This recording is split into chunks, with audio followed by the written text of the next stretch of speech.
Hi hello friends, good morning all of you. MRL study studio ಚಾನಲ್ಗೆ ತಮಗೆಲ್ಲರಿಗೂ ಸ್ವಾಗತಿಸುತ್ತಾ ಇವತ್ತಿನ ತರಗತಿಯಲ್ಲಿ ಶರೀರ ಶಿಕ್ಷಣದ ಪರೀಕ್ಷೆಗಳು ಮತ್ತು ಮಾಪನಗಳು ಅನ್ನುವಂಥ ಒಂದು ಟಾಪಿಕಲ್ಲಿ ದೈಹಿಕ ಅರ್ಹತೆಯ ಪರೀಕ್ಷೆಗಳು ಈ ಒಂದು ವಿಷಯದ ಮೇಲೆ ಇವತ್ತಿನ ತರಗತಿಯನ್ನು ಮಾಡ್ತಾಯಿದ್ದೀನಿ. ಈ ಹಿಂದೆ ನಾನು ದೈಹಿಕ ಚಲನಾ ಸಾಮರ್ಥ್ಯದ ಪರೀಕ್ಷೆಗಳು ಈ ಒಂದು ವಿಷಯದ ಮೇಲೆ ಹೋದ ಕ್ಲಾಸಲ್ಲಿ ಮಾಡಿದ್ದೀನಿ. ಅಧ್ಯಾಯ 1 ಆಗಿರ್ತಕ್ಕದ್ದು, ಇದು ಅಧ್ಯಾಯ 2. ಈ ಎಲ್ಲ ಕ್ಲಾಸ್ಗಳು MCQಗೆ ನಿಮಗೆ ಹೆಲ್ಪ್ ಆಗ್ತವೆ. ಇದರಲ್ಲಿ ನೀವು ಬೇಕಾಗಿದ್ದರೆ ರೈಟಿಂಗ್ ಕೂಡ ನೀವು ಬರ್ಕೊಂಡು ನೋಟ್ಸ್ ಮಾಡ್ಕೊಳ್ಬೋದು. ನನಗೆ ಮಾಡಂತ ಹೇಳ್ತಾ ಇದ್ದರೆ, ಆದರೆ ನನಗೆ ಇನ್ನೂ ಟೈಮ್ ಇಲ್ಲ. ಫಸ್ಟ್ ಇವೆಲ್ಲ ಕ್ಲಾಸ್ಗಳು ಮುಗಿಸಿದ ಮೇಲೆ ಆಮೇಲೆ PDF ಮಾಡಿಕೊಂಡು PDF ಎಲ್ಲ ಅಷ್ಟೊತ್ತಿಗೆ ರೆಡಿ ಆಗುತ್ತೆ. ಆಮೇಲೆ ಕ್ಲಾಸ್ಗಳು ಬೇಕಾದರೆ ನಾನು ಮಾಡ್ತೀನಿ. ಇವತ್ತಿನ ತರಗತಿಯಲ್ಲಿ ದೈಹಿಕ ಅರ್ಹತೆಯ ಪರೀಕ್ಷೆಗಳು, ಇದರಲ್ಲಿ ಕ್ರಾಸ್ ವೆಬರ್ ಪರೀಕ್ಷೆ. ಸ್ನಾಯುವಿನ ಸಾಮರ್ಥ್ಯವನ್ನು ಕಂಡುಕೊಳ್ಳಲು ಈ ಪರೀಕ್ಷೆಯನ್ನು ನಾವು ಬಳಸ್ತೀವಿ. ಇದಕ್ಕೆ ಏನಂತೀವಿ, ಕ್ರಾಸ್ ವೆಬರ್ ಪರೀಕ್ಷೆ ಅಂತೇಳಿ ಕರಿತೀವಿ. ಅಂದರೆ ಇದು ಏನನ್ನು ನಾವು ಅಳತೆ ಮಾಡ್ತೀವಿ ಇದರಿಂದ ಅಂದರೆ ಸ್ನಾಯುವಿನ ಸಾಮರ್ಥ್ಯವನ್ನು ಅಳತೆ ಮಾಡ್ತೀವಿ. ಇದನ್ನು ರೂಪಿಸಿದವರು ಯಾರು ಅಂದರೆ ಕ್ರಾಸ್ ವೆಬರ್. ಅವರ ಹೆಸರಲ್ಲಿ ಈ ಒಂದು ಪರೀಕ್ಷೆ ಇರೋದರಿಂದ ಅವರ ಹೆಸರೇ ಇದಕ್ಕೆ ಇಟ್ಟಿದ್ದಾರೆ. ಕ್ರಾಸ್ ವೆಬರ್ ಮತ್ತು ಇನ್ನಿತರರು ಸೇರ್ಕೊಂಡು ಏನು ಮಾಡ್ತಾರೆ, ಈ ಕ್ರಾಸ್ ವೆಬರ್ ಪರೀಕ್ಷೆಯನ್ನು ಕಂಡುಹಿಡಿತಾರೆ. ಇದರಲ್ಲಿ ಒಟ್ಟು 6 ಚಟುವಟಿಕೆಗಳನ್ನು ಹೊಂದಿದೆ. ಎಷ್ಟು ಚಟುವಟಿಕೆ ಇದೆ ಇದರಲ್ಲಿ? 6 ಚಟುವಟಿಕೆಗಳು ಹೊಂದಿದೆ. ಇವು ಏನು ಮಾಡ್ತವೆ ಅಂದರೆ ವ್ಯಕ್ತಿಯಲ್ಲಿನ ಸ್ನಾಯುಗಳ ಮತ್ತು ಸ್ನಾಯುವಿನ ಗುಂಪಿನ ಕನಿಷ್ಠ ಶಕ್ತಿ ಮತ್ತು ಮೈಮನೆತವನ್ನು ಅಳೆಯಲು ಬಳಸ್ತೀವಿ. ಈ ಚಟುವಟಿಕೆಗಳು ಏನು ಮಾಡ್ತಾವೆ ಅಂದರೆ ಸ್ನಾಯುಗಳ ಹಾಗೂ ಸ್ನಾಯುಗಳ ಗುಂಪಿನ ಕನಿಷ್ಠ ಶಕ್ತಿ ಮತ್ತು ಮೈಮನೆತನ ಅಳೆಯಲಿಕ್ಕೆ ಏನು ಮಾಡ್ತೀವಿ, ಕ್ರಾಸ್ ವೆಬರ್ ಪರೀಕ್ಷೆಯನ್ನು ಬಳಸ್ತೀವಿ. ಈ ಪರೀಕ್ಷೆಯಲ್ಲಿ ಪಾಸ್ ಅಥವಾ ಫೇಲ್ ಪದ್ಧತಿಯಂತೆ ನಿರೂಪಿಸಿದರು. ಈ ಪರೀಕ್ಷೆಯಲ್ಲಿ ಪಾಸ್ ಅಥವಾ ಫೇಲ್ ಅನ್ನುವಂಥ ಪದ್ಧತಿ ನಿರೂಪಿಸಿದರು. 0 ಇಂದ 10ರವರೆಗೆ ಎಣಿಕೆಗಳನ್ನು ಕೊಟ್ಟಿರ್ತಾರೆ. 0 ಇಂದ 10ರವರೆಗೆ ಎಣಿಕೆಗಳನ್ನು ಕೊಟ್ಟಿರ್ತಾರೆ. ಅದರಲ್ಲಿ 6 ಪರೀಕ್ಷೆಗಳು ಈ ಕೆಳಗೆ ಏನಂತೀವಿ ನೋಡಿರಿ.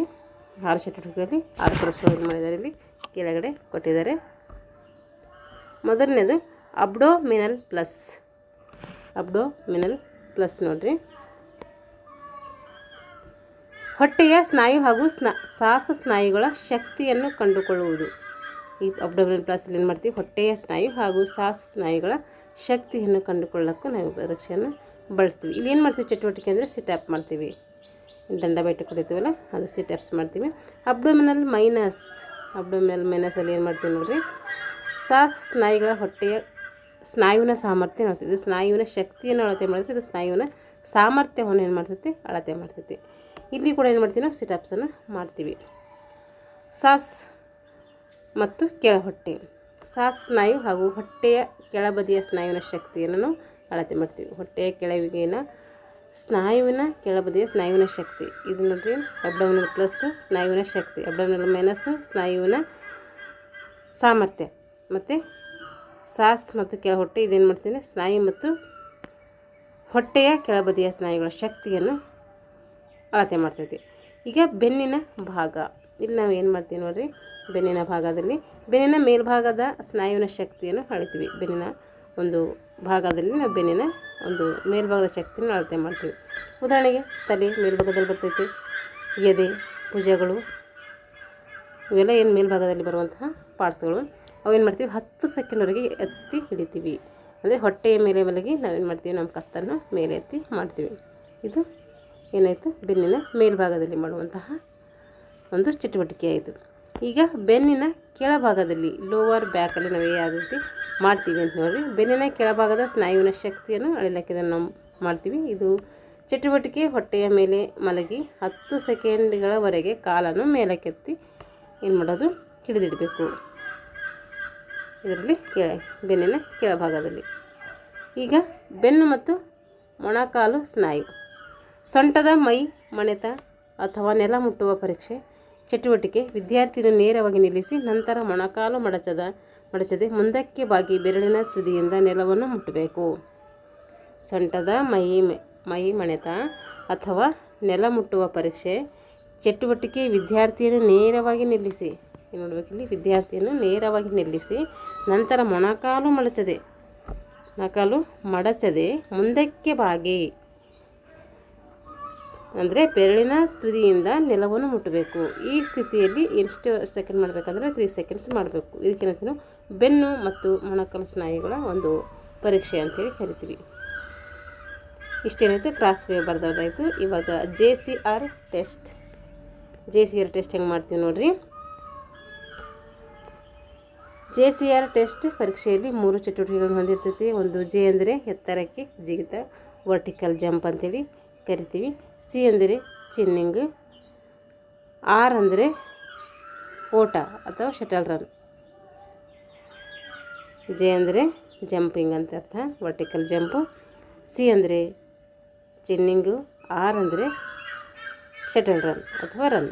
ಇದ್ರ ಬಗ್ಗೆ ವಿಸ್ತರಣೆ ಕೇಳ್ತಾರೆ, ನೆನಪಿಟ್ಕೊಳ್ಬೇಕು. ಇವಾಗ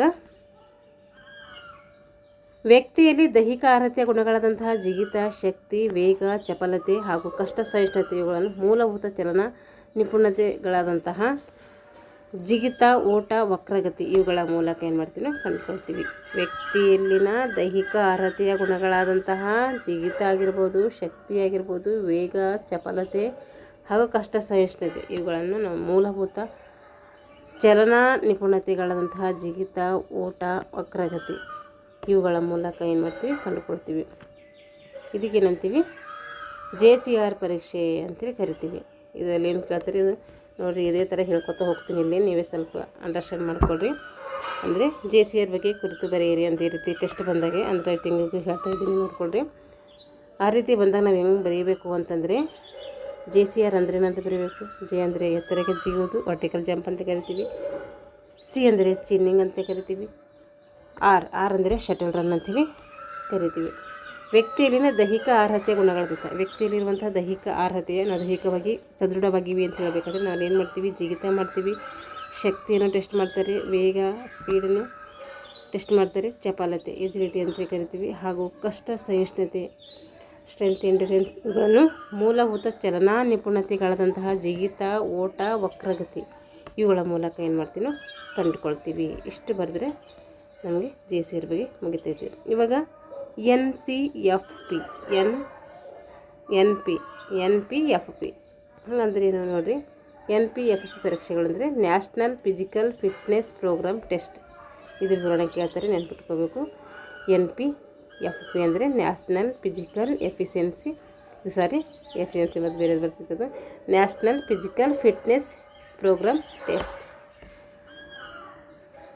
ನೋಡಿರಿ. 1960ರಲ್ಲಿ ಕೇಂದ್ರ ಸರ್ಕಾರದವರು ಎಲ್ಲ ಮಕ್ಕಳಲ್ಲಿ ಸಾಮಾನ್ಯ ದೈಹಿಕ ಅರ್ಹತೆ ಹಾಗೂ ಆರೋಗ್ಯದಾಯಕ ಜೀವನಕ್ಕೆ ಅದರಿಂದಾಗುವ ಲಾಭಗಳ ಅರಿವನ್ನು ಮೂಡಿಸುವ ಉದ್ದೇಶದಿಂದ ಏನು ಮಾಡ್ತಾರೆ, NPED ಅಂದರೆ ನ್ಯಾಷನಲ್ ಫಿಸಿಕಲ್ ಎಫಿಷಿಯನ್ಸಿ ಡ್ರೈವ್ ಅನ್ನು ಏನು ಮಾಡ್ತಾರೆ, ಪರೀಕ್ಷೆ ಮಾಡಲಿಕ್ಕೆ ಬಳಸ್ತಾರೆ. NPED ಯಾವ ಸ್ಥಾಪನೆ ಆಯಿತು ಅಂತಂದರೆ 1959ರಲ್ಲಿ NPED ಪ್ರಾರಂಭ ಆಗ್ತೈತೆ. NPED ಪರೀಕ್ಷೆಯನ್ನು ಏನು ಮಾಡ್ತಾರೆ ಅಂತಂದರೆ ಮುಂದೆ ಏನಾಯ್ತದು NPFP ಆಯಿತು. ಇದು ನೋಡಿರಿ, NPED ಇದ್ದಿದ್ದು ಏನಾಯಿತು ಮುಂದೆ NPED ಇದ್ದಿದ್ದು NPFP ಆಯಿತು. ಯಾವಾಗ NPED ಯಾವಾಗಿತ್ತು 1950ರಲ್ಲಿ ಇತ್ತು. ಅದನ್ನು NPED ಅಂಥೇಳಿ NPED ಇದ್ದಿದ್ದು NPFP ಅಂಥೇಳಿ ಮರುನಾಮಕರಣ ಮಾಡ್ತಾರೆ. ಹಾಗೂ 7ರಿಂದ 8 ವರ್ಷಗಳಿಂದ ನಿಲ್ಲಿಸಿದ ಈ ಪರೀಕ್ಷೆಗಳನ್ನು ಸ್ವತಂತ್ರ ಸುವರ್ಣ ಮಹೋತ್ಸವದ ಅಂಗವಾಗಿ 1997 ಮತ್ತು 98ನೇ ಸಾಲಿನಿಂದ ಏನು ಮಾಡ್ತಾರೆ, ಪುನಃ ಪ್ರಾರಂಭಿಸ್ತಾರೆ. ಇವುಗಳಲ್ಲಿ ಬ್ಯಾಟ್ರಿ A ಮತ್ತು ಬ್ಯಾಟ್ರಿ B ಅಂತೇಳಿ 2 ವಿಧಗಳಾಗಿ ವಿಂಗಡಣೆ ಮಾಡ್ತಾರೆ. ಬ್ಯಾಟ್ರಿ A ಮತ್ತು ಬ್ಯಾಟ್ರಿ B. ವಯೋಮಾನಕ್ಕೆ ಅನುಗುಣವಾಗಿ ಕಿರಿಯ ಬಾಲಕರು, ಹಿರಿಯರು ಹಾಗೂ ಹಿರಿಯ ಪುರುಷರು, ಹಿರಿಯ ಪುರುಷರು ಮತ್ತು ಮಹಿಳೆಯರು ಅಂತೇಳಿ ಏನು ಮಾಡ್ತಾರೆ, ವರ್ಗೀಕರಣ ಮಾಡ್ತಾರೆ. ಏನೇನು ಮಾಡ್ತಾರೆ ನೋಡ್ರಿ. ವಯೋಮಾನಕ್ಕೆ ಅನುಗುಣವಾಗಿ ಕಿರಿಯ ಬಾಲಕರು, ಹಿರಿಯರು, ಹಿರಿಯ ಪುರುಷರು, ಮಹಿಳೆಯರು ಅಂತ ಏನು ಮಾಡ್ತೀವಿ, ವರ್ಗೀಕರಣ ಮಾಡ್ತೀವಿ. ವಿವಿಧ ಚಟುವಟಿಕೆಗಳ ಪ್ರಮಾಣದಲ್ಲಿ ಯಶಸ್ಸನ್ನು ಪಡೆದವರಿಗೆ ನಕ್ಷತ್ರ ನೀಡಿ ಗೌರವಿಸ್ತೀವಿ. ಆಯಾ ಗುಂಪಿಗೆ ವಿವಿಧ ಚಟುವಟಿಕೆಗಳು ನೀಡ್ತಾರೆ. ಅಂದರೆ ಎ ಗುಂಪಿಗೆ ಬಿ ಗುಂಪಿಗೆ ಅವರು ಚಟುವಟಿಕೆಗಳನ್ನು ನೀಡ್ತಾರೆ. ವಿವಿಧ ಚಟುವಟಿಕೆಗಳನ್ನು ನೀಡಿದಾಗ ಗುಂಪಿಗೆ ವಿವಿಧ ಚಟುವಟಿಕೆಗಳ ಪ್ರಮಾಣದಲ್ಲಿ ಯಶಸ್ಸನ್ನು ಪಡೆದವರಿಗೆ, ಈ ಒಂದು ಚಟುವಟಿಕೆಯಲ್ಲಿ ಯಶಸ್ಸನ್ನು ಪಡೆದವರಿಗೆ ಏನು ಮಾಡ್ತಾರೆ, ನಕ್ಷತ್ರ ನೀಡಿ ಅಂದರೆ ಸ್ಟಾರ್ ನೀಡಿ ಏನು ಮಾಡ್ತಾರೆ ಗೌರವಿಸ್ತಾರೆ. ಇದರಲ್ಲಿ ರಾಷ್ಟ್ರೀಯ ಪ್ರಶಸ್ತಿಗಳನ್ನು ಕೂಡ ಕೊಡಲಾಗ್ತೈತಿ. ಇದರಲ್ಲಿ ಏನು ಕೊಡ್ತೀವಿ, ರಾಷ್ಟ್ರೀಯ ಪ್ರಶಸ್ತಿಗಳನ್ನು ಕೂಡ ನಾವೇನು ಮಾಡ್ತೀವಿ, ಕೊಡ್ತೀವಿ. ಇದರಲ್ಲಿ NPFPಯಲ್ಲಿ ಸ್ಕೌಟ್ ಚಲನಾ ಸಾಮರ್ಥ್ಯದ ಪರೀಕ್ಷೆ. ಇದು ನೋಡಿರಿ, ಸ್ಕೌಟ್ ಚಲನಾ ಸಾಮರ್ಥ್ಯದ ಪರೀಕ್ಷೆ. ಸ್ಕೌಟ್ ಅಂದ್ರೆ ಹೆಣ್ಣು ಅಂತೇಳಿ ತಿಳ್ಕೊಬೇಕು, ಗೈಡ್ಸ್ ಅಂದರೆ ಗಂಡು ಅಂತೇಳಿ. ಸ್ಕೌಟ್ ಸೈನ್ ಗಂಟೆ ಬರ್ತದಲ್ಲ, ಅಲ್ಲಿ ಸ್ಕೌಟಲ್ಲಿ ಹೆಣ್ಮಕ್ಳು ಬರ್ತಾರೆ, ಗೈಡ್ಸಲ್ಲಿ ಗಂಡು ಮಕ್ಕಳು ಬರ್ತಾರೆ. ಸ್ಕೌಟ್ರವರು ಹೆಣ್ಣು ಮಕ್ಕಳ ಚಲನಾ ಸಾಮರ್ಥ್ಯವನ್ನು ಅಭ್ಯಸಿಸಿ ಪ್ರೌಢಶಾಲಾ ಹಾಗೂ ಕಾಲೇಜು ಮಹಿಳೆಯರಿಗೆ ಈ ಕೆಳಗಿನ 5 ಅಂಶಗಳನ್ನು ಏನು ಮಾಡ್ತಾರೆ ನಿರ್ದಿಷ್ಟಪಡಿಸಿದ್ದಾರೆ. ಆ 5 ಅಂಶಗಳು ಯಾವಂದರೆ 4 ಸೆಕೆಂಡ್ ಓಟ, ಬಾಸ್ಕೆಟ್ಬಾಲ್ ಎಸೆತ, ನಿಂತಲ್ಲಿಯೇ ಉದ್ದ ಜಿಗಿತ, ಗೋಡೆಯ ಪಾಸ್, ಅಡೆತಡೆ. ಈ ಪರೀಕ್ಷೆಗೆ ಟಿ ಸ್ಕೋರ್ ಏನು ಮಾಡ್ತಾರೆ, ಕೊಡ್ತಾರೆ. ವಿದ್ಯಾರ್ಥಿಗಳು ಗಳಿಸಿದ ಅಂಶಗಳ ಸರಾಸರಿಯನ್ನು ತೆಗೆದುಕೊಳ್ತಾರೆ. ಇಲ್ಲಿ ನೋಡಿ, ಸ್ಕೌಟ್ ಚಲನಾ ಸಾಮರ್ಥ್ಯದ ಪರೀಕ್ಷೆದ ಬಗ್ಗೆ ಬರೀರಿ ಅಂತ ಕೇಳಿದ್ರೆ, ನೀವು ರೈಟಿಂಗ್ ಹೇಳಿ ಅಂತಿದ್ದೀರಲ್ಲ, ಆದರೆ ಇದರಲ್ಲಿ ಹೀಗೆ ಹೇಳ್ತಾ ಇದ್ದೀನಿ ನೋಡಿ. ಇನ್ಮೇಲೆ ಹೀಗೆ ಹೇಳ್ತಾ ಹೋಗ್ತೀನಿ. ಯಾಕೆಂದರೆ ಸಪ್ರೇಟ್ PDF ಮಾಡಬೇಕು, ಅದು ಮಾಡಬೇಕಂದ್ರೂ ಟೈಮ್ ಬೇಕು, ನನಗೂ ಸ್ವಲ್ಪ ಓದೋಕ್ಕೆ ಟೈಮ್ ಬೇಕು. ಹಾಗಾಗಿ ಅದಕ್ಕೆ ಟೈಮ್ ಕೊಟ್ಟರೆ ನನಗೆ ಓದೋಕ್ಕಾಗೋದಿಲ್ಲ. ಹಾಗಾಗಿ ನಾನು ಇನ್ಮೇಲೆ ಆ ಥರ ಮಾಡಲ್ಲ. ಇದರಲ್ಲೇ ಏನು ಮಾಡ್ತೀನಿ, ರೈಟಿಂಗ್ ಅಂತ ಹೇಳಿ ಇದರಲ್ಲೇ ನೀವು ಮಾಡಿಕೊಡ್ತೀನಿ. ನೋಡಿರಿ, ಸ್ಕೌಟ್ ಚಲನಾ ಸಾಮರ್ಥ್ಯದ ಕುರಿತು ಬರೀರಿ ಅಂಥೇಳಿ ಕೇಳ್ತಾರೆ. ಅಲ್ಲಿ 2 ಮಾರ್ಕ್ಸಿಂದ 3 ಮಾರ್ಕ್ಸಿಂದ ಕೇಳ್ತಾರೆ. ಇಷ್ಟಿಷ್ಟೇ ಅಂದರೆ ನಾವು ಇಲ್ಲಿ ತುಂಬ ಬರೆಯೋಕ್ಕೆ ಇದಿಲ್ಲ. ಯಾಕೆಂದರೆ ತುಂಬ ಬರಿತಾ ಹೋದರೆ ಏನಾಗಲ್ಲ, ಅಲ್ಲಿ ಪೇಜು ಸಾಕಾಗೋದಿಲ್ಲ. ಹಾಗಾಗಿ ನಾವೇನು ಮಾಡಬೇಕು, ಅದು ಎಷ್ಟು ಅಕ್ಯುರೇಟಾಗಿ ಕೇಳಿದರೆ ಅಷ್ಟೇ ಬರೀಬೇಕು. ಇಲ್ಲೆಲ್ಲ ವೇಸ್ಟೇಜ್ ಎಲ್ಲ ಬರೋಂಗಿಲ್ಲ. ವೇಸ್ಟೇಜ್ ಎಲ್ಲ ಅಂದರೆ ನಮಗೇನು ದೋಚುತ್ತೆ ಎಲ್ಲ ಗಿಚ್ಚಂಗಿಲ್ಲ. ಪರ್ಟಿಕ್ಯುಲರಾಗಿ ಆನ್ಸರ್ನಲ್ಲಿ ಬರೀಬೇಕು. ಯಾಕೆಂದರೆ ನಾನು GPS ಬರೆದಿದ್ದೀನಿ, ಅವಾಗೆಲ್ಲ ಇದೇ ಥರ ಇತ್ತು. ಹಾಗಾಗಿ ನಾವೇನು ಮಾಡಬೇಕಿಲ್ಲಿ, ನಾವು ಏನು ಕೇಳಿರ್ತಾರೋ ಅಷ್ಟೇ ಬರಿಬೇಕಿಲ್ಲಿ. ಸ್ಕೌಟ್ರವರು ನೋಡಿರಿ, ಸ್ಕೌಟ್ರವರು ಹೆಣ್ಣು ಮಕ್ಕಳ ಚಲನಾ ಸಾಮರ್ಥ್ಯವನ್ನು ಅಭ್ಯಸಿಸಿ ಪ್ರೌಢಶಾಲೆ ಹಾಗೂ ಕಾಲೇಜು ಮಹಿಳೆಯರಿಗೆ ಏನು ಮಾಡ್ತಾರೆ, ಈ 5 ಅಂಶಗಳನ್ನು ಇಲ್ಲಿ ಕೊಡ್ತಾರೆ. 5 ಅಂಶಗಳು ಯಾವ್ಯಾವು ಅಂತಂತಂದರೆ, 1 4 ಸೆಕೆಂಡ್ ಓಟ, ಒಂದೇನು ಮಾಡ್ತಾರೆ 4 ಸೆಕೆಂಡ್ ಓಟ. ಆಮೇಲೆ ಬಾಸ್ಕೆಟ್ಬಾಲ್ ಎಸೆತ, ಆಮೇಲೆ ನಿಂತಲ್ಲಿಯೇ ಉದ್ದ ಜಿಗಿತ ಮಾಡೋದು, ಗೋಡೆಯ ಪಾಸ್ ಮಾಡುವುದು, ಬಾಲ್ ಪಾಸ್ ಅಂತ ಕರಿತೀವಿ, ಅಡೆತಡೆ. ಹೀಗೆ 5 ಪರೀಕ್ಷೆಗಳನ್ನು ಈ ಒಂದು ಸ್ಕೌಟ್ ಚಲನಾ ಸಾಮರ್ಥ್ಯ ಪರೀಕ್ಷೆಯಲ್ಲಿ ನಾವು ಮಾಡ್ತೀವಿ. ಈ ಪರೀಕ್ಷೆಗೆ ಟಿ ಸ್ಕೋರ್ಗಳನ್ನು ಕೊಡ್ತೀವಿ. ವಿದ್ಯಾರ್ಥಿಗಳು ಗಳಿಸಿದ ಅಂಶಗಳ ಸರಾಸರಿಯನ್ನು ಇಲ್ಲಿ ತೆಗೆದುಕೊಳ್ತೀವಿ. ಇಷ್ಟೇನಾಯ್ತದು ಸ್ಕೌಟ್ ಚಲನಾ ಸಾಮರ್ಥ್ಯದ ಪರೀಕ್ಷೆ ಆಯಿತು. ಇದರಲ್ಲಿ ಸ್ಕೌಟ್ ಚಲನಾ ಸಾಮರ್ಥ್ಯ ಪರೀಕ್ಷೆಯಲ್ಲಿ 1 ಮಾರ್ಕ್ಸಿಗೆ ಹೆಂಗೆ ಕೇಳ್ತಾರೆ ಅಂದರೆ, ಯಾರ ಸಾಮರ್ಥ್ಯವನ್ನು ಅಳತೆ ಮಾಡ್ತೀವಿ ಅಂದರೆ, ಇಲ್ಲಿ ಹೆಣ್ಣು ಮಕ್ಕಳ ಚಲನಾ ಸಾಮರ್ಥ್ಯವನ್ನು ಅಳತೆ ಮಾಡ್ತೀವಿ. ಯಾವ ಮಕ್ಕಳದ್ದು ಮಾಡ್ತೀವಿ ಅಂದರೆ, ಪ್ರೌಢಶಾಲಾ ಮತ್ತು ಕಾಲೇಜು ಮಹಿಳೆಯರಿಗೆ ಈ ಒಂದು ಪರೀಕ್ಷೆಯನ್ನು ಮಾಡ್ತೀವಿ. ಇದರಲ್ಲಿ ಎಷ್ಟು ಅಂಶಗಳಿದ್ದಾವೆ ಅಂದರೆ 5 ಅಂಶಗಳಿದ್ದಾವೆ. ಟಿ ಸ್ಕೋರ್ಗಳನ್ನು ನಾವು ಯಾವ ಒಂದು ಪರೀಕ್ಷೆಯಲ್ಲಿ ಮಾಡಿಸ್ತೀವಿ ಅಂತಂದರೆ, ಅದು ಸ್ಕೌಟ್ ಚಲನಾ ಸಾಮರ್ಥ್ಯ ಪರೀಕ್ಷೆಯಲ್ಲಿ ಮಾಡ್ತೀವಿ. ಈ ರೀತಿ 1 ಮಾರ್ಕ್ಸಿಂದ ಕೂಡ ಏನು ಮಾಡ್ಕೋಬೇಕು, ಕವರ್ ಮಾಡ್ಕೋಬೇಕು. ಇವಾಗ ಬ್ಯಾರೋ ಚಲನಾ ಸಾಮರ್ಥ್ಯದ ಪರೀಕ್ಷೆ. ಕಾಲೇಜು ವಿದ್ಯಾರ್ಥಿಗಳ ಚಲನಾ ಸಾಮರ್ಥ್ಯವನ್ನು ಪರೀಕ್ಷಿಸಲು ಇಲ್ಲಿ ಚಲನಾ ಸಾಮರ್ಥ್ಯದ 8 ಅಂಶಗಳನ್ನು ನಾವೇನು ಮಾಡ್ತೀವಿ, ಪರೀಕ್ಷಿಸ್ತೀವಿ. 29 ವಿವಿಧ ಪ್ರಕಾರಗಳನ್ನು ಅಭ್ಯಸಿಸಿ 2 ಭಾಗಗಳನ್ನಾಗಿ ಮಾಡಲಾಗಿದೆ. ಇಲ್ಲಿ ಮಾಡಲಾಗಿದೆ ಅಂದರೆ, ಬ್ಯಾರೋ ಚಲನಾ ಸಾಮರ್ಥ್ಯದ ಪರೀಕ್ಷೆಯಲ್ಲಿ ಇದು ಯಾರಿಗೆ ಮಾಡ್ತೀವಿ ಅಂದರೆ, ಕಾಲೇಜು ವಿದ್ಯಾರ್ಥಿಗಳ ಚಲನಾ ಸಾಮರ್ಥ್ಯವನ್ನು ಪರೀಕ್ಷೆ ಮಾಡಲಿಕ್ಕೆ ಏನು ಮಾಡ್ತೀವಿ ನಾವು, ಬ್ಯಾರೋ ಚಲನಾ ಸಾಮರ್ಥ್ಯ ಪರೀಕ್ಷೆಯನ್ನು ಮಾಡ್ತೀವಿ. ಇಲ್ಲಿ ಎಷ್ಟು ಅಂಶಗಳಿದ್ದಾವೆ ಅಂದರೆ 8 ಅಂಶಗಳನ್ನು ಪರೀಕ್ಷಿಸಲು ನಾವು ಏನು ಮಾಡಿದ್ದೀವಿ, 8 ಅಂಶಗಳಿದ್ದಾವೆ. ಆ 8 ಅಂಶಗಳನ್ನು ಪರೀಕ್ಷೆ ಮಾಡಬೇಕಾದ್ರೆ ಏನು ಮಾಡಿದ್ವಿ, ವಿವಿಧ ಪ್ರಕಾರಗಳನ್ನು ಅಭ್ಯಸಿಸಿ 2 ಭಾಗಗಳಾಗಿ ಏನು ಮಾಡಿದ್ವಿ, ವಿಂಗಡಣೆ ಮಾಡಿದ್ದೀವಿ. ಇಲ್ಲಿ ಬ್ಯಾಟ್ರಿ 1 ಮತ್ತು ಬ್ಯಾಟ್ರಿ 2. ಬ್ಯಾಟ್ರಿ 1 ಇದರಲ್ಲಿ ಚಲನಾ ಸಾಮರ್ಥ್ಯವನ್ನು ಕಂಡುಕೊಳ್ಳಲು ಈ ಕೆಳಗಿನ 6 ಅಂಶಗಳನ್ನು ಮಾಡ್ತೀವಿ ನಾವು ಪರೀಕ್ಷೆ ಮಾಡ್ತೀವಿ. ಇದರಲ್ಲಿ ಚಲನಾ ಸಾಮರ್ಥ್ಯವನ್ನು ಕಂಡುಕೊಳ್ಳಲು ಈ ಕೆಳಗಿನ 6 ಅಂಶಗಳನ್ನು ಪರೀಕ್ಷೆ ಮಾಡ್ತೀವಿ. ಇದರಲ್ಲಿ ಬ್ಯಾಟ್ರಿ 1ರಲ್ಲಿ ಇದರಲ್ಲಿ ಎಷ್ಟು ಬರ್ತವೆ, ಬ್ಯಾಟ್ರಿ 1 ಮತ್ತು ಬ್ಯಾಟ್ರಿ 2 ಬರ್ತವೆ. ಇದರಲ್ಲಿ ಬ್ಯಾರೋ ಒಂದು ಚಲನಾ ಸಾಮರ್ಥ್ಯ ಪರೀಕ್ಷೆಯಲ್ಲಿ ಅದರಲ್ಲಿ ನೋಡಿರಿ ಬ್ಯಾರೋ ಚಲನಾ ಸಾಮರ್ಥ್ಯ ಪರೀಕ್ಷೆಯಲ್ಲಿ ಏನು ಬರ್ತೀವಿ, 2 ಪರೀಕ್ಷೆಗಳು ಬರ್ತವೆ. ಒಂದು ಬ್ಯಾಟ್ರಿ 1, ಇನ್ನೊಂದು ಬ್ಯಾಟ್ರಿ 2. ಹಾಗಾದರೆ ಬ್ಯಾಟ್ರಿ 1ನಲ್ಲಿ ನಾವು ಏನು ಮಾಡ್ತೀವಿ ಅಂತೇಳಿ ನೋಡೋಣ. ಇಲ್ಲಿ ಇದರಲ್ಲಿ ಚಲನಾ ಸಾಮರ್ಥ್ಯವನ್ನು ಕಂಡುಕೊಳ್ಳಲು ಏನು ಮಾಡ್ತೀವಿ ನಾವು, 5 ಅಂಶಗಳನ್ನು ಬಳಸ್ಕೊತೀವಿ. ಆ 5 ಅಂಶಗಳು ಯಾವಂದರೆ, ನಿಂತು ಉದ್ದ ಜಿಗಿತ ಮಾಡ್ತೀವಿ, ನಿಂತಲ್ಲಿಗೆ ಉದ್ದ ಜಿಗಿತ ಮಾಡೋದು, ಸಾಫ್ಟ್ ಬಾಲ್ ಎಸೆದು, ಅಡ್ಡಾದಿಡ್ಡಿ ಓಟ ಮಾಡೋದು, ಓಡೋದು, ಅಡ್ಡದಿಡ್ಡಿಯಾಗಿ ಓಡೋದು, ಗೋಡೆ ಎಸೆತ ಮಾಡೋದು, ಮತ್ತು ಮೆಡಿಸಿನ್ ಬಾಲ್ ಎಸೆತ, 60 ಯಾರ್ಡ್ ಓಟ, ಇವೆಲ್ಲ ಏನು ಮಾಡ್ತೀವಿ ಬ್ಯಾಟ್ರಿ 1ಅಲ್ಲಿ ಮಾಡ್ತೀವಿ. ಈಗ ಬ್ಯಾಟ್ರಿ 2ಅಲ್ಲಿ ಏನು ಮಾಡ್ತೀವಿ ನೋಡಿರಿ. ಬ್ಯಾಟ್ರಿ 2ಅಲ್ಲಿ ಇದು ಒಂದು ಒಳಾಂಗಣ ಪರೀಕ್ಷೆ. ಬ್ಯಾಟ್ರಿ ಪರೀಕ್ಷೆ ಏನಾಗಿದೆ ಅದೊಂದು ಬ್ಯಾಟ್ರಿ 2 ಇದು ಒಳಾಂಗಣ ಪರೀಕ್ಷೆಯಾಗಿದೆ. ಇದು 3 ಅಂಶಗಳನ್ನು ಮಾತ್ರ ಪರೀಕ್ಷೆ ಮಾಡ್ತದೆ. ಅದೇನು ಮಾಡ್ತದೆ ಬ್ಯಾಟ್ರಿ 1 6 ಅಂಶಗಳನ್ನು ಪರೀಕ್ಷೆ ಮಾಡಿದ್ರೆ ಇದೇನು ಮಾಡ್ತದೆ 3 ಅಂಶಗಳನ್ನು ಪರೀಕ್ಷೆ ಮಾಡ್ತದೆ. ಆ 3 ಅಂಶಗಳು ಯಾವ್ಯಾವಂದರೆ ಒಂದು ಉದ್ದ ಜಿಗಿತ, ನಿಂತು ಉದ್ದ ಜಿಗಿತ ಮಾಡೋದು, ಮೆಡಿಸಿನ್ ಬಾಲು, ಜಿಗ್ಜಾಗ್ ಓಟ.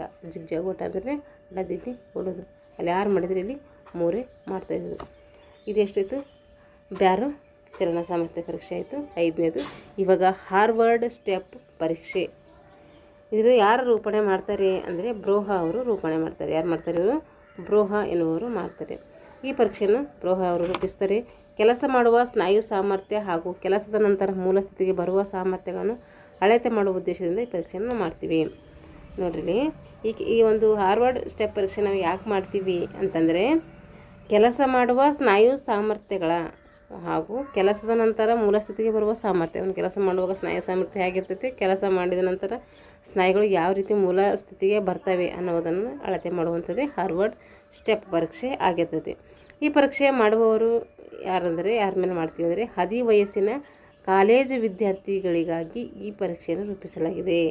ಹದಿಹರೆಯದವರ ಕಾಲೇಜು ವಿದ್ಯಾರ್ಥಿಗಳ ಒಂದು ಏನು ಮಾಡ್ತೀವಿ ಪರೀಕ್ಷೆ ಮಾಡೋಕ್ಕೆ ಈ ಒಂದು ಪರೀಕ್ಷೆಯನ್ನು ಮಾಡ್ತೀವಿ. ಈ ಪರೀಕ್ಷೆಯಲ್ಲಿ ಹದಿವಯಸ್ಸಿನ ಕಾಲೇಜು ವಿದ್ಯಾರ್ಥಿಗಳ ಪರೀಕ್ಷೆಯನ್ನು ರೂಪಿಸ್ತೀವಿ. ಇಲ್ಲಿ ನಾಡಿ ಬಡಿತ ಪರೀಕ್ಷೆ ಮಾಡ್ತೀವಿ. ಎಷ್ಟು ನಿಮಿಷ ಚಟುವಟಿಕೆ ಮಾಡಬೇಕಂದ್ರೆ 30 ಹೆಜ್ಜೆಗಳಂತೆ 5 ನಿಮಿಷದವರೆಗೆ ಸ್ಟೂಲಿನ ಮೇಲೆ ಹತ್ತುವುದು ಮತ್ತು ಇಳಿಯುವುದು ಮಾಡಬೇಕು. ನೋಡಲಿ, ಈ ಒಂದು ಹಾರ್ವರ್ಡ್ ಸ್ಟೆಪ್ ಪರೀಕ್ಷೆ ಯಾರು ರೂಪಣೆ ಮಾಡ್ತಾರೆ ಅಂತ ಕೇಳ್ತಾರೆ. ಬ್ರೋಹಾ ಅವರು. ಇದು ಏನನ್ನು ಅಳತೆ ಮಾಡ್ತದೆ ಅಂದರೆ ಕೆಲಸ ಮಾಡುವಂಥ ಸ್ನಾಯು ಸಾಮರ್ಥ್ಯಗಳ ವೇಗ ಮತ್ತು ಕೆಲಸದ ನಂತರ ಸ್ನಾಯು ಸಾಮರ್ಥ್ಯ ಯಾವ ಸ್ಥಿತಿಯಲ್ಲಿದೆ ಅನ್ನೋದನ್ನು ಕುರಿತು ಈ ಒಂದು ಹಾರ್ವರ್ಡ್ ಸ್ಟೆಪ್ ಪರೀಕ್ಷೆ ನಾವು ರೂಪಿಸ್ತೀವಿ. ಹದಿವಯಸ್ಸಿನ ಕಾಲೇಜು ವಿದ್ಯಾರ್ಥಿಗಳಿಗೆ ಏನು ಮಾಡ್ತಾರೆ ಈ ಪರೀಕ್ಷೆಯನ್ನು ರೂಪಿಸ್ತಾರೆ. ವಯಸ್ಸಿನ ಹೀಗೆ PUC ಡಿಗ್ರಿ ಇರ್ತಾರಲ್ಲ ಅವರು ಈ ಪರೀಕ್ಷೆಯನ್ನು ಅವರಿಗಾಗಿ ಏನು ಮಾಡಲಾಗಿದೆ ರೂಪಿಸಲಾಗಿದೆ. ಹದಿವಯಸ್ಸಿನ ಕಾಲೇಜು ವಿದ್ಯಾರ್ಥಿಗಳಿಗೆ ಈ ಪರೀಕ್ಷೆಯನ್ನು ರೂಪಿಸಲಾಗಿದೆ. ಅವರ ನಾಡಿ ಬಡಿತ ಪರೀಕ್ಷಿಸಲು ಚಟುವಟಿಕೆ ಎಷ್ಟೊತ್ತು ಮಾಡ್ತೀವಿ ಅಂದರೆ ನಾಡಿ ಬಡಿತ ಪರೀಕ್ಷೆ ಮಾಡಬೇಕಾದ್ರೆ 30 ಹೆಜ್ಜೆಗಳಂತೆ 5 ನಿಮಿಷದವರೆಗೆ ನೋಡಬೇಕು. ಸ್ಟೂಲ್ ಇರ್ತದಲ್ಲ ಸ್ಟೂಲು, ಆ ಸ್ಟೂಲ್ ಮೇಲೆ ಹತ್ತಬೇಕು ಇಳಿಬೇಕು, ಹತ್ತಬೇಕು ಇಳಿಬೇಕು, ಈ ರೀತಿ 5 ನಿಮಿಷಗಳವರೆಗೆ ಮಾಡಬೇಕು. 30 ಹೆಜ್ಜೆಗಳಂತೆ ಮಾಡಬೇಕು. ವಿಶಾಲ ಮಾದರಿ ಪರೀಕ್ಷೆಯಲ್ಲಿ ದೈಹಿಕ ಸಾಮರ್ಥ್ಯ ಸೂಚ್ಯಂಕ ನೋಡಿರಿ, ದೈಹಿಕ ಶಕ್ತಿ ಸಾಮರ್ಥ್ಯ ನೋಡಿರಿ ಅದರ ಸೂಚ್ಯಂಕ ಸೆಕೆಂಡ್ಗಳಲ್ಲಿ ಚಟುವಟಿಕೆ ಕೊಡ್ತೀವಿ. ಅಲ್ಲಿ ಡಿವೈಡೆಡ್ ಬೈ ಇಂಟು 2 ಇಂಟು ಒಟ್ಟು ಎಲ್ಲ 3 ಅವಧಿಗಳ ಒಂದು ನಾಡಿ ಬಡಿತದ ಎಣಿಕೆ.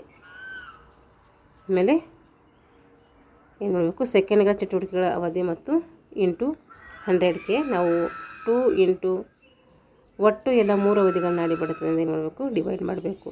ಸಂಕ್ಷಿಪ್ತ ಮಾದರಿಯು ಪರೀಕ್ಷೆಗೆ ಸೂಚ್ಯಂಕವನ್ನು ಈ ಕೆಳಗಿನಂತೆ ಏನು ಮಾಡಲಾಗಿದೆ ಕೊಡಲಾಗಿದೆ. ದೈಹಿಕ ಸಾಮರ್ಥ್ಯ ಪರೀಕ್ಷಾ ಸೂಚ್ಯಂಕ ನೋಡಿರಿ ಸೆಕೆಂಡ್ಗಳಲ್ಲಿ ಚಟುವಟಿಕೆಯ ಅವಧಿ, ಸೆಕೆಂಡ್ಗಳಲ್ಲಿ ಚಟುವಟಿಕೆಯ ಅವಧಿ ಇಂಟು 100 5.5 ಏನು ಹಾಕಿದ್ದೀವಿ ಇಲ್ಲಿ ನಾವು ಎಲ್ಲ ಒಟ್ಟು 3 ಅವಧಿಗಳಲ್ಲಿ ನಾಡಿ ಬಡಿತ ಎಣಿಕೆ ಹಾಕಿದ್ದೀವಿ. ಇಲ್ಲಿ 5 ಇಂಟು 5 ಇಂಟು 5 1ರಿಂದ 1.5 ನಿಮಿಷಕ್ಕೆ ತೆಗೆದುಕೊಂಡ ನಾಡಿ ಬಡಿತದ ಬಗ್ಗೆ ಏನು ಮಾಡ್ತೀವಿ ನಾವು ಇಲ್ಲಿ ಅಳತೆಯನ್ನು ಮಾಡ್ತೀವಿ. ಇದು ಏನಾಯಿತು, ಇದು ಹಾರ್ವರ್ಡ್ ಸ್ಟೆಪ್ ಪರೀಕ್ಷೆ ಆಗಿರ್ತೈತೆ. ನೀವು ಸ್ವಲ್ಪ ಇದು ಓದ್ಕೋಬೇಕು, ಒಂದೇ ಸರಿ ಅರ್ಥ ಆಗೋದಿಲ್ಲ. ಇದು ಸ್ವಲ್ಪ ಸೈನ್ಸ್ ಥರ ಟ್ರಿಕ್ಕಿ ಆಗಿರ್ತೈತೆ. ಕ್ರೀಡಾ ನಿಪುಣತೆಯ ಪರೀಕ್ಷೆಗಳು. ಕ್ರೀಡಾ ನಿಪುಣತೆ ಹೊಂದಬೇಕಾದ್ರೆ ನಾವು ಯಾವ ಪರೀಕ್ಷೆಗಳನ್ನು ಮಾಡಬೇಕು ಅಂಥೇಳಿ ನೋಡಿ. ಲೋಕ್ಹಾರ್ಟ್ ಮ್ಯಾಕ್ಫರ್ಸನ್ ಬ್ಯಾಡ್ಮಿಂಟನ್ ಪರೀಕ್ಷೆ ನೋಡಿರಿ. ಲೋಕ್ಹಾರ್ಟ್ ಮ್ಯಾಕ್ಫರ್ಸನ್ ಬ್ಯಾಡ್ಮಿಂಟನ್ ಪರೀಕ್ಷೆ ಇದು ಬ್ಯಾಡ್ಮಿಂಟನ್ ಮತ್ತು ಲೋಕ್ಹಾರ್ಟ್ ಮ್ಯಾಕ್ಫರ್ಸನ್ ರವರು ಕಾಲೇಜು ವಿದ್ಯಾರ್ಥಿಗಳಿಗೆ ನಡೆಸುತ್ತದೆ. ಅವರ ಹೆಸರಲ್ಲಿ ಕೂಡ ಇದನ್ನು ಇದೆ. ಲೋಕ್ಹಾರ್ಟ್ ಮತ್ತು ಮ್ಯಾಕ್ಫರ್ಸನ್ ಅವರು ಕಾಲೇಜು ವಿದ್ಯಾರ್ಥಿಗಳಿಗೆ ಒಂದು ಪರೀಕ್ಷೆ ಮಾಡ್ತಾರೆ. ಕಾಲೇಜು ವಿದ್ಯಾರ್ಥಿಗಳ ಮೇಲೆ ಪ್ರಯೋಗ ಕೂಡ ಮಾಡ್ತಾರೆ. ಮ್ಯಾಥೋ ಮತ್ತು ಇಲ್ಲಿ ಶಟಲನ್ನು ರಾಕೆಟ್ನಿಂದ ನಿಯಮಗಳ ಆಧಾರದಲ್ಲಿ ಹೊಡೆಯುವುದರ ಮೇಲೆ ಪರೀಕ್ಷಿಸುತ್ತಾರೆ. ಈ ಒಂದು ಮ್ಯಾಕ್ ಪರ್ಸನ್ ಪರೀಕ್ಷೆ ಯಾವ ರೀತಿ ಮಾಡ್ತಾರೆ ಅಂತಂದ್ರೆ ನೋಡಿರಿ, ಮ್ಯಾಥವ್ ಇಲ್ಲಿ ಯಾವ ರೀತಿ ಪರೀಕ್ಷೆ ಮಾಡ್ತಾರೆ ಅಂದರೆ ಸೆಟಲ್ ಅನ್ನು ರ್ಯಾಕೆಟ್ನಿಂದ ನಿಯಮಗಳ ಆಧಾರದಲ್ಲಿ ಹೊಡೆಯುವುದರ ಮೇಲೆ, ನಿಯಮಗಳು ಹೆಂಗೆ ಹೇಳಿದ್ರೆ ಆ ಒಂದು ನಿಯಮಗಳ ಆಧಾರದ ಮೇಲೆ ಹೊಡೆಯುವುದರ ಮೇಲೆ ಪರೀಕ್ಷಿಸ್ತಾರೆ. 3 ಎತ್ತುಗಳು ಒಟ್ಟು ಒಳ್ಳೆಯ 3 ಸರಿಗಳಲ್ಲಿ ಪರಿಗಣನೆಗೆ ತೆಗೆದುಕೊಳ್ತಾರೆ. ಇಲ್ಲಿ ಟಿ ಸ್ಕೇಲ್ ಪ್ರಕಾರ ಏನು ಮಾಡ್ತೀವಿ ನಾವು ಅಳತೆಯನ್ನು ಮಾಡ್ಕೊಳ್ತೀವಿ.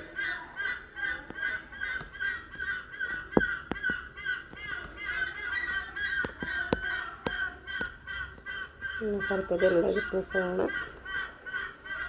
ಇವಾಗ ಫ್ರೆಂಚ್ ಸ್ಟಾರ್ಟರ್ ಬ್ಯಾಡ್ಮಿಂಟನ್ ಪರೀಕ್ಷೆ ಹೆಸರಲ್ಲೇ ಇದೆ. ಫ್ರೆಂಚ್ ಸ್ಟಾರ್ಟರ್ ಬ್ಯಾಡ್ಮಿಂಟನ್ ಪರೀಕ್ಷೆ ಅಂದರೆ ಬ್ಯಾಡ್ಮಿಂಟನ್ಗೆ ಸಂಬಂಧಪಟ್ಟಿದೆ ಅಂತ ಅರ್ಥ. ಇಲ್ಲಿ ಸರ್ವಿಸ್ ಮತ್ತು ಹೊಡೆತದ ಪರೀಕ್ಷೆ ಏನಾಗ್ತೈತಿ, ಇಲ್ಲಿ ಸರ್ವಿಸ್ ಮತ್ತು ಹೊಡೆತದ ಪರೀಕ್ಷೆಯನ್ನು ಈ ಒಂದು ಫ್ರೆಂಚ್ ಸ್ಟಾರ್ಟರ್ ಪರೀಕ್ಷೆಯನ್ನು ಮಾಡ್ತೀವಿ. ಅಂದರೆ ಬ್ಯಾಡ್ಮಿಂಟನ್ ಯಾವ ರೀತಿ ಹೊಡೆದ್ರು, ಯಾವ ರೀತಿ ಸರ್ವಿಸ್ ಮಾಡಿದ್ರು ಅದ್ರ ಬಗ್ಗೆ ಮಾಡ್ತೀವಿ, ಟೆಸ್ಟ್ ಮಾಡ್ತೀವಿ. ಇದು ಯಾವ ದೇಶದವರು ಅಂದರೆ ಫ್ರೆಂಚ್ ದೇಶದವರು. ಈ ಫ್ರೆಂಚ್ ಸ್ಟಾರ್ಟರ್ ಬ್ಯಾಡ್ಮಿಂಟನ್ ಪರೀಕ್ಷೆ ನೋಡಿರಿ, ಇದು ನಾವು ಎದಕ್ಕೆ ಮಾಡ್ತೀವಿ ಅಂದರೆ ಬ್ಯಾಡ್ಮಿಂಟನ್ ಅನ್ನುವಂಥ ಒಂದು ಕ್ರೀಡೆಗೆ ಮಾಡ್ತೀವಿ. ಇಲ್ಲಿ ಏನು ಮಾಡ್ತೀವಿ ಅಂದರೆ ಸರ್ವಿಸ್ ಮತ್ತು ಹೊಡೆತದ ಪರೀಕ್ಷೆ ಮಾಡ್ತೀವಿ. ಸರ್ವಿಸ್ ಮತ್ತು ಯಾವ ರೀತಿ ಹೊಡಿತಾನೆ ಅನ್ನುವಂಥ ಪರೀಕ್ಷೆಯನ್ನು ನಾವು ಬ್ಯಾಡ್ಮಿಂಟನಲ್ಲಿ ಮಾಡ್ತೀವಿ. ಇದನ್ನು ರೂಪಿಸಿದವರು ಯಾರು ಅಂದರೆ ಫ್ರೆಂಚ್ನವರು. ಮಿಲ್ಲರ್ ವಾಲ್ ಪರೀಕ್ಷೆ, ಮಿಲ್ಲರ್ ವಾಲಿ ಪರೀಕ್ಷೆ, ಮಿಲ್ಲರ್ ವಾಲಿ ಪರೀಕ್ಷೆ. ಮಿಲ್ಲರ್ ಎಂಬುವರು ಇದನ್ನು ರೂಪಿಸ್ತಾರೆ. ಉತ್ತಮ ಬ್ಯಾಡ್ಮಿಂಟನ್, ಇದನ್ನು ಕೂಡ ಬ್ಯಾಡ್ಮಿಂಟನ್ಗೆ ಸಂಬಂಧಪಟ್ಟಿತ್ತು. ಉತ್ತಮ ಬ್ಯಾಡ್ಮಿಂಟನ್ ಆಟಗಾರರು ಹೆಚ್ಚಿಗೆ ಉಪಯೋಗಿಸುವ ನಿಪುಣತೆಯನ್ನು ಅಂದರೆ ಕ್ಲಿಯರ್ ಹೊಡೆತ ಈ ಪರೀಕ್ಷೆಗೆ ಏನು ಮಾಡ್ತಾರೆ, ಹೆಚ್ಚಿಗೆ ಉಪಯೋಗಿಸ್ತಾರೆ. ಅಂದರೆ ಕ್ಲಿಯರ್ ಹೊಡೆತ ಈ ಪರೀಕ್ಷೆಗೆ ಹೆಚ್ಚಿಗೆ ಉಪಯೋಗಿಸ್ಕೊಂಡು ಅದನ್ನು ಆರಿಸ್ಕೊಂಡು ಈ ಪರೀಕ್ಷೆಗೆ ಬಳಸ್ಕೋತಾರಲ್ಲ, ಇದು ಹೆಚ್ಚು ಕಡಿಮೆ ಲೋಕ್ ಹರ್ಟ್ ಮ್ಯಾಕ್ ಪರ್ಸನ ಪರೀಕ್ಷೆ ಅಂತ ಏನು ಮಾಡ್ತಾರೆ, ರ್ಯಾಕೆಟ್ನಿಂದ ಶಟರನ್ನು ಹೊಡಿತಾರೆ. ಅಂದರೆ ಫ್ರೆಂಚ್ ಸ್ಟಾರ್ಟರ್ ಬ್ಯಾಡ್ಮಿಂಟನ್ ಪರೀಕ್ಷೆ ನೋಡಿದರೆ ಅದೇ ಥರನೇ ಇರ್ತೈತೆ ಇದು ಸ್ವಲ್ಪ. ಈಗ ಜಾನ್ಸನ್ ಬಾಸ್ಕೆಟ್ಬಾಲ್ ಪರೀಕ್ಷೆ, ಜಾನ್ಸನ್ಗೆ ಸಂಬಂಧಪಟ್ಟಿದ್ದು ಬ್ಯಾಡ್ಮಿಂಟನ್ ಪರೀಕ್ಷೆ. ಅಮೇರಿಕಾದ ಜಾನ್ಸನ್ ಅವರು ಇದನ್ನು ರೂಪಿಸ್ತಾರೆ. ಅವೆರಡು ಏನಾಗಿದ್ದವು, ಬ್ಯಾಡ್ಮಿಂಟನ್ ಆಗಿದೆ, ಇದು ಬಾಸ್ಕೆಟ್ಬಾಲ್ಗೆ ಆಗಿದೆ. ಅಮೇರಿಕಾದ ಜಾನ್ಸನ್ ಅವರು ಇದನ್ನು ರೂಪಿಸ್ತಾರೆ. 19 ಅಂಶಗಳನ್ನು ಬಾಸ್ಕೆಟ್ಬಾಲ್ ಆಟದಲ್ಲಿ ಪರಿಗಣಿಸಿ. 19 ಅಂಶಗಳಿರ್ತವೆ. ಎಷ್ಟು ಅಂಶಗಳಿರ್ತವೆ ಅಂದರೆ 19 ಅಂಶಗಳು ಇರ್ತವೆ. ಇದರಲ್ಲಿ ಮುಖ್ಯವಾಗಿ 2 ಪ್ರಕಾರಗಳನ್ನು ನಾವು ನೋಡ್ತೀವಿ. ಒಂದು ಬಾಸ್ಕೆಟ್ಬಾಲ್ ಸಾಮರ್ಥ್ಯಕ್ಕೆ, ಇನ್ನೊಂದು ಬಾಸ್ಕೆಟ್ಬಾಲ್ ಆಟಕ್ಕೆ ಬೇಕಾದಂಥ ದೈಹಿಕ ಅರ್ಹತೆ ಸಂಬಂಧಿತ. ಒಂದು ಇಲ್ಲಿ ಕಾಲುಗಳ ಚಲನೆಯನ್ನು ಜಿಗಿಯುವುದು, ಮುಟ್ಟುವುದು, ಡಾರ್ಜಿಂಗ್ ಓಟ, ಪಾವೋಜ ಫ್ರೆಶ್ ಪರೀಕ್ಷೆ. ಅಲ್ಲಿ ನೋಡಿರಿ, ಇಲ್ಲಿ ವೇಗದ ಪರೀಕ್ಷೆ, ನಿಂತ ಸ್ಥಳದಲ್ಲಿಯೇ 30 ಸೆಕೆಂಡ್ಗಳವರೆಗೆ ಈ ಒಂದು ಪರೀಕ್ಷೆಯನ್ನು ಮಾಡ್ತಾರೆ. ಸುಮ್ಮನೆ ಚೆಂಡನ್ನು ಬಾಸ್ಕೆಟ್ನಲ್ಲಿ ಹಾಕುವುದು ಏನಾಗಿದೆ, ಅತಿ ಪ್ರಮುಖವಾಗಿರ್ತೈತಿ. ಇಲ್ಲಿ ಹಾಕಿದಾಗ ಏನು ಮಾಡ್ತಾರೆ ಅಂದರೆ ಪ್ರತಿ ಬಾಸ್ಕೆಟ್ ಹಾಕಿದಾಗ 1 ಅಂಕ ಏನು ಮಾಡ್ತಾರೆ, ಇಲ್ಲಿ ಕೊಡ್ತಾರೆ. ಮ್ಯಾಕ್ಡೊನಾಲ್ಡ್ ವಾಲಿಂಗ್ ಪರೀಕ್ಷೆ, ಇದು ಫುಟ್ಬಾಲ್ಗೆ ಸಂಬಂಧಿಸಿದೆ. ಯಾವುದಕ್ಕೆ ಸಂಬಂಧಪಟ್ಟಿದೆ, ಮ್ಯಾಕ್ಡೊನಾಲ್ಡ್ ವಾಲಿಂಗ್ ಪರೀಕ್ಷೆ ಅಂದರೆ ಇದು ಫುಟ್ಬಾಲ್ಗೆ ಸಂಬಂಧಪಟ್ಟಿದೆ. ಮ್ಯಾಕ್ಡೊನಾಲ್ಡ್ ಫುಟ್ಬಾಲ್ ಸಾಮರ್ಥ್ಯವನ್ನು ಕಂಡುಕೊಳ್ಳಲು ಇದನ್ನು ಪರೀಕ್ಷೆ ಮಾಡ್ತಾರೆ. ಚಟುವಟಿಕೆ 30 ಸೆಕೆಂಡ್ ವೇಳೆಯನ್ನು ಕೊಟ್ಟು ಪ್ರಾರಂಭದ ಗೆರೆಯಿಂದ ಬ್ಯಾಕ್ ಬೋರ್ಡಿಗೆ ಏನು ಮಾಡ್ತಾರೆ, ಇದನ್ನು ಒದಿಬೇಕು. ಪ್ರಾರಂಭದ ಗೆರೆಯಿಂದ ಬ್ಯಾಕ್ ಬೋರ್ಡಿಗೆ ಇದನ್ನು ಒದಿಬೇಕು. ಇದಕ್ಕೆ ಸಂಬಂಧಪಟ್ಟಿದೆ ಅಂತ ಕೇಳ್ತಾರೆ. ಫುಟ್ಬಾಲ್ಗೆ ಯಾರು ರೂಪಣೆ ಮಾಡಿದ್ರು ಅಂದರೆ ಮ್ಯಾಕ್ಡೊನಾಲ್ಡ್ ಅವರು ರೂಪಿಸ್ತಾರೆ. ಬ್ರಾಡಿ ವಾಲಿಬಾಲ್ ಪರೀಕ್ಷೆ, ಇದು ವಾಲಿಬಾಲ್ಗೆ ಸಂಬಂಧಪಟ್ಟಿದೆ. ಬ್ರಾಡಿ ಎಂಬುವರು ವಾಲಿಬಾಲ್ ಆಟದಲ್ಲಿನ ಸಾಮಾನ್ಯ ಆಟದ ಸಾಮರ್ಥ್ಯವನ್ನು ಕಂಡುಹಿಡಿಯಲು ಒಂದು ಪರೀಕ್ಷೆಯನ್ನು ಮಾಡ್ತಾರೆ. ಇನ್ನು ಚಟುವಟಿಕೆ ಕೊಟ್ಟಿದ್ದಾರೆ ನೋಡ್ರಿ. ವಿದ್ಯಾರ್ಥಿ ತನಗೆ ಇಷ್ಟವಾದ ಸ್ಥಳದಲ್ಲಿ ಹಾಗೂ ಬೇಕಾದ ಅಂತರದಲ್ಲಿ ನಿಂತು 1 ನಿಮಿಷದವರೆಗೆ ಚೆಂಡನ್ನು ಗೋಡೆಗೆ ಪುಟಿಸಬೇಕು. ಇಲ್ಲಿ ಜಿಂಗರ್ ಪಾಸ್, ಅಪ್ಪರ್ ಹ್ಯಾಂಡ್ ಪಾಸ್ನಿಂದ ಗುರುತಿಸಿರುವ ಜಾಗಕ್ಕೆ ಮಾತ್ರ ಹೊಡಿಬೇಕಿಲ್ಲಿ.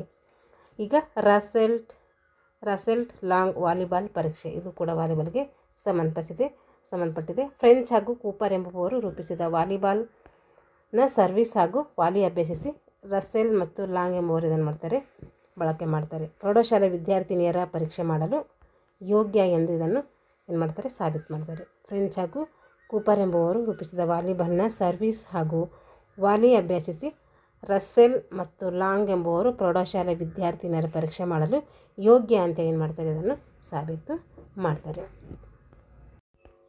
ಮೊಟ್ಟ ಮತ್ತು ಲೋಕ್ ಹಾರ್ಟ್ ಟೇಬಲ್ ಟೆನ್ನಿಸ್ ಪರೀಕ್ಷೆ. ಟೇಬಲ್ ಟೆನ್ನಿಸ್ ಡಯರ್ ಅವರ ಟೆನ್ನಿಸ್ ಪರೀಕ್ಷೆಯನ್ನು ಆಧಾರವಾಗಿಟ್ಟುಕೊಂಡು ಈ ಒಂದು ಪರೀಕ್ಷೆಯನ್ನು ಮೊಟ್ಟ ಮತ್ತು ಲೋಕ್ ಹಾರ್ಟ್ ಎಂಬವರು ರೂಪಿಸ್ತಾರೆ. ಟೇಬಲ್ ಟೆನ್ನಿಸ್ ಡಯರ್ ಅವರ ಟೆನ್ನಿಸ್ ಪರೀಕ್ಷೆಯನ್ನು ಆಧಾರವಾಗಿಟ್ಟುಕೊಂಡು ಮೊಟ್ಟ ಮತ್ತು ಲೋಕಹಾರ್ಟ್ ಎಂಬುವರು ಏನು ಮಾಡ್ತಾರೆ, ಈ ಒಂದು ಪರೀಕ್ಷೆಯನ್ನು ರೂಪಿಸ್ತಾರೆ. ಈ ಪರೀಕ್ಷೆ ಮಹಾವಿದ್ಯಾಲಯದ ವಿದ್ಯಾರ್ಥಿನಿಯರಿಗೆ ರೂಪಿಸಲಾಗಿತ್ತು. ಮಹಾವಿದ್ಯಾಲಯದ ವಿದ್ಯಾರ್ಥಿನಿಗೆ ರೂಪಿಸ್ತಾರೆ. ಇದು ಪ್ರೌಢಶಾಲಾ ವಿದ್ಯಾರ್ಥಿ ಮತ್ತು ವಿದ್ಯಾರ್ಥಿನಿಯರಿಗೆ ಇಬ್ಬರಿಗೂ ಕೂಡ ಏನು ಮಾಡ್ತಾರೆ, ಇದು ಬಳಸ್ಕೊಳ್ತಾರೆ. ಡಯರ್ ಅವರ ಟೆನ್ನಿಸ್ ಪರೀಕ್ಷೆ, ಇದು ಟೆನ್ನಿಸ್ ಪರೀಕ್ಷೆಗೆ ಸಂಬಂಧಪಟ್ಟಿದೆ. ಡಯರ್ ಎಂಬುವರು ಇದನ್ನು ರೂಪಿಸ್ತಾರೆ. ಈ ಪರೀಕ್ಷೆಯಲ್ಲಿ ಟೆನ್ನಿಸ್ ಆಟದಲ್ಲಿಯೇ ಹೊಡೆತದ ಒಂದು ಸಾಮರ್ಥ್ಯವನ್ನು ನಾವು ಅಳತೆ ಮಾಡ್ತೀವಿ. ಹರ್ಬನ್ ಸಿಂಗ್ ರವರ ಹಾಕಿ ನಿಪುಣತೆಯ ಪರೀಕ್ಷೆ, ಇದು ಹಾಕಿಗೆ ಸಂಬಂಧಪಟ್ಟಿದೆ. ಭಾರತದ ಹರ್ಬನ್ ಸಿಂಗ್ ರೂಪಿಸ್ತಾರೆ. ಇದು ಡ್ರಿಬ್ಲಿಂಗ್, ಹೊಡೆತ ಹಾಗೂ ಗೋಲ್ ಹೊಡೆತ ನಿಪುಣತೆಗಳನ್ನು ಹೆಚ್ಚು ಬಳಸುವುದರಿಂದ ನಿಪುಣತೆಗಳನ್ನು ಒಳಗೊಂಡಂತೆ 2 ಪರೀಕ್ಷೆಗಳನ್ನು ಇದು ಮಾಡ್ತಾರೆ. ಹರ್ಬನ್ ಸಿಂಗ್ ಪರೀಕ್ಷೆ ಇದು ಹಾಕಿಗೆ ಸಂಬಂಧಪಟ್ಟಿದೆ. ಭಾರತದ ಹರ್ಬನ್ ಸಿಂಗ್ ಅವರು ಏನು ಮಾಡ್ತಾರೆ, ಈ ಒಂದು ಪರೀಕ್ಷೆಯನ್ನು ರೂಪಿಸ್ತಾರೆ. ಡ್ರಿಬ್ಲಿಂಗ್ ಹೊಡೆತ, ಗೋಲ್ ಹೊಡೆತ ಮುಂತಾದ ನಿಪುಣತೆಗಳನ್ನು ಹೆಚ್ಚಿಸೋದಕ್ಕೋಸ್ಕರ ಈ ಒಂದು ಪರೀಕ್ಷೆಯನ್ನು ರೂಪಿಸ್ತೀವಿ. ಇದರಲ್ಲಿ 2 ಪರೀಕ್ಷೆಗಳನ್ನು ಮಾಡ್ತಾರೆ. ಒಂದು ಡ್ರಿಬ್ಲಿಂಗ್ ಹಾಗೂ ಹೊಡೆತದ ಪರೀಕ್ಷೆ. ಇದು ಡ್ರಿಬ್ಲಿಂಗ್ ಹಾಗೂ ಹೊಡೆತದ ಸಾಮರ್ಥ್ಯವನ್ನು ನಿರ್ಧರಿಸುವಂಥ ಉದ್ದೇಶವನ್ನು ಹೊಂದಿರ್ತೈತೆ. ಡ್ರಿಬಲ್ ಹಾಗೂ ಗೋಲ್ ಹೊಡೆತದ ಪರೀಕ್ಷೆ, ಎರಡನೇ ಒಂದು ಪರೀಕ್ಷೆ ಅಂದರೆ ಡ್ರಿಬಲ್ ಹಾಗೂ ಗೋಲ್ ಹೊಡೆತದ ಪರೀಕ್ಷೆ ಆಗಿರ್ತೈತೆ. ಇಲ್ಲಿಗೆ ಏನಾಯಿತು, ದೈಹಿಕ ಅರ್ಹತೆಯ ಪರೀಕ್ಷೆಗಳ ಬಗ್ಗೆನೂ ಸಂಕ್ಷಿಪ್ತವಾಗಿ ತಿಳ್ಕೊಂಡಿದ್ದೀವಿ. ಮುಂದಿನ ತರಗತಿಯಲ್ಲಿ ಮುಂದಿನೊಂದು ಲೆಸನ್ನೊಂದಿಗೆ ಮತ್ತೆ ಭೇಟಿಯಾಗೋಣ ಅಂತ ಹೇಳ್ತಾ ಇಲ್ಲಿಗೆ ಈ ತರಗತಿಯನ್ನು ಮುಗಿಸ್ತಾ ಇದ್ದೀನಿ. ಎಲ್ಲರಿಗೂ ಧನ್ಯವಾದಗಳು.